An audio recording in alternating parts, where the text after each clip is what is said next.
This is not my line. This is her line. Her line. It's fight night bitches.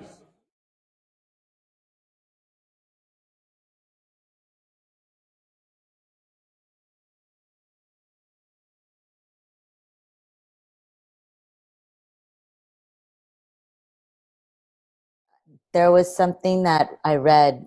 BALCO steroid scandal was the foundation event of what baseball historians and journalists have come to call the steroid era. A catchy title that eradicates the performance-enhancing substances from the game and the memories from the dark past. It's funny that they say that was a steroid scandal, but it's still continuing. We're 2020. And there, maybe the BALCO era is over, but now the snack era has started, which is not steroids in any way. But many people think that all the knowledge that you have, you're just moving it into a different arena and circumventing by using vitamins and supplements. Why did you start SNAC?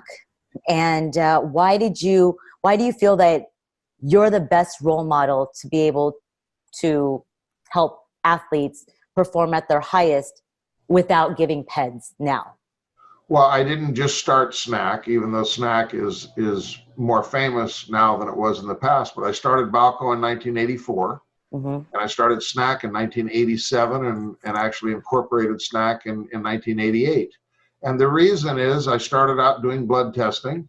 And then when I found depletions and deficiencies of different minerals and trace elements, I would go buy those or send people out to buy zinc or copper or magnesium or whatever it was that they needed. And then they would take them on a daily basis for 6 weeks. And then I would retest and I would find that the mineral and trace element levels didn't change. And then I discovered the reason why. And it's because there are so many competitive and antagonistic interactions between the various minerals that you have to take them at a different time of the day. So I developed, initially SNAC was an individual line of minerals and trace elements, and certain ones you can take together and they're not competitive in terms of intestinal absorption, like say chromium and copper in the morning, or iron and selenium in the afternoon, and then zinc and magnesium at night. And of course, depending upon their blood values, that would determine what the dosage should be. So I actually had them all color-coded, yellow in the morning, red in the afternoon, and blue at night. And then those now, over the years, have Vitalize as the morning, and Aromatine, and these are in the afternoon. And then, of course, ZMA is the combination of zinc and magnesium with B6 that you take at night. So throughout the whole period of time, I had the SNAC supplements, and I was giving those to all the athletes, including the two-time world champion, Super Bowl champion Denver Broncos, and all those famous athletes. So I always had SNAC. It's just the publicity behind the infamous raid and my indictment being announced by the U.S. Attorney General. And, you know, every time one of these 40 athletes came in, you'd see on the front page of the Chronicle, it would be Marion Jones and Victor Conte, Barry Bonds and Victor Conte, Bill Romanowski and Victor Conte, Shane Mosley and Victor Conte. You are doing something that many people they do agree with and don't agree with, but you are doing something positive for the sport. You are helping athletes to train in a more efficient and effective way. You've had Mikey Garcia in camp. I went up to SNAC and trained with him in the way he trains. Totally different stuff. Devin Haney, Nonito Donaire, Demetrius Andrade, Caleb Plant, Andy Vences. I mean, the list just goes on. Franton, have you okay, this is the big issue. The whole thing about her with Alejandra Jimenez. Have you looked into that situation? Yes. Okay. What have you concluded? Well, that she was obviously using testosterone. Was it stanozolol, right? Or, I think stanozolol or Winstrol, you're saying. Yeah, one of the. That's the same thing that Ben Johnson tested positive for in 1988 at the Olympics. It's been around forever. It's a stanozolol. Winstrol is the trade name. Okay. And it stays in your system for a long time. People think that, you know, nowadays they've improved the testing. So I would say that you can detect an oral stanozolol or winstrol for probably over a month, and an injection up to probably 3 months. Wow. So they just don't calculate the taper time correctly.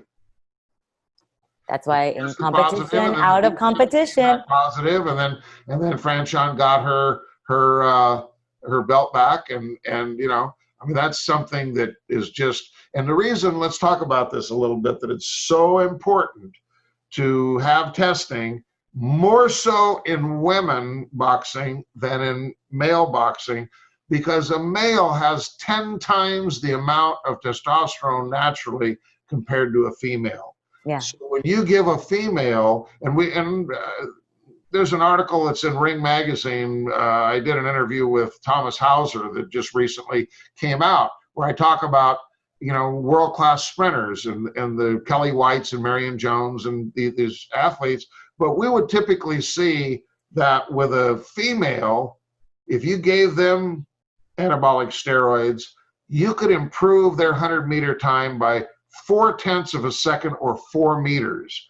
A male, you would improve by maybe 0.2 of a second or 2 meters. So the effects on a female are probably double what they are on a male. Now, imagine if you double the increase in punching power for a female compared to a male, the damage that that's going to do to a female opponent. So it's critically important that somebody step up and provide sponsorship, and she was one of the first ones. I advised her to call Margaret Goodman and get that testing done. And here's the problem. Yes, they might have done it for 4 or 5 weeks before the fight, but if you're using drugs for 9 months before that, and then you taper off and test positive, all those gains carry over. Okay. So a lot of people don't realize that Olympic caliber athletes, say a world-class sprinter, people that would compete against somebody like a Usain Bolt, October, November, December, January, they're using heavy anabolic steroids, testosterone, growth hormone, EPO, in conjunction with an intensive weight training program. Then they go off, and here we are in August, September, when the Olympic comes, they're way stronger, way faster. So you get this carryover. And of course they say, well, he didn't test positive. He tested negative. He must be clean. But what was he doing the 9 months previous for 3 or 4 months during this, what they call the off season? And something that I discovered that really disappointed me, and is part of the reason I made that mistake, and trust me, it was a mistake to join the culture, right, was when I looked at the data before the 2008 Olympic Games. In the final quarter, where they should be, and I had already met with all these people and told them, this is when they're using the drugs. This is when the fish are biting. This is when you need to put your hook and line in the water if you want to catch people using drugs. USADA, during the fourth quarter of 2007, instead of doubling their testing, they cut it all down by 50%. Then when I went and looked at the data from the IAAF, the world governing body, they did the exact same thing. Why, during a time when you've been told by Victor Conte repeatedly that this is the time to put your hook and line in the water to catch the fish, why would both of those entities reduce the amount of testing by half? You think money, maybe they might not have fun all the way from up here, so yeah. you don't ruin the advertising dollars of the sponsors who are now paying the International Olympic Committee, what is it, $1 billion to broadcast the Olympics? That's there. You don't have a genuine effort by those who control the dollars to clean up sport, and as long as they're looking the other way, you're going to have athletes that are going to figure out that the competitors are using. I cannot compete on the same playing field if they're using and I'm not. So I've been training for years and a decade to get here. And now when a coach or somebody says, see these little blue pills here? This is what almost everybody else is doing. Would you really like to go to the Olympic Games? This is what you have to do. I'm not saying it's right. I'm saying, in my experience, 80% of people, after they put in all that work, they say, I'm going to do whatever I have to do to get to the Olympics. Give me those little blue pills. And I know a lot of things now that I didn't know back then. Of course. But I have made some of the decisions that I made. Obviously, I would make different decisions today. I didn't really understand. I thought, like most guys do, I'm a big boy. I'll accept the consequences. Whatever happens, I'll deal with it. What I didn't understand was what it was going to do to my family and my kids and my wife and my mother and everybody around me. And I learned that when they came to visit me in a prison cell, and I saw the pain and the sorrow and the sadness, and mainly, you know, I was in Club Fed playing sports and playing music and having fun, but they thought really bad things might be happening to me. And so it was really painful for them. And I'll have regrets about that for the rest of my life. Are you working with any MMA? I used to work with some MMA fighters, quite a few of them. I've tested and worked with people like Cain Velasquez, Josh Thompson, Kyle Kingsbury. These are all UFC fighters. Mm-hmm. I just don't really like MMA all that much. Okay. It's too bloody and gory for me, you know, when they put that elbow in the face. And I just, I prefer boxing. It's more exciting. It's faster. I just don't enjoy watching a couple of sweaty guys wrestling, rolling around on the canvas. It's just my personal opinion. I'm like, I don't mind that.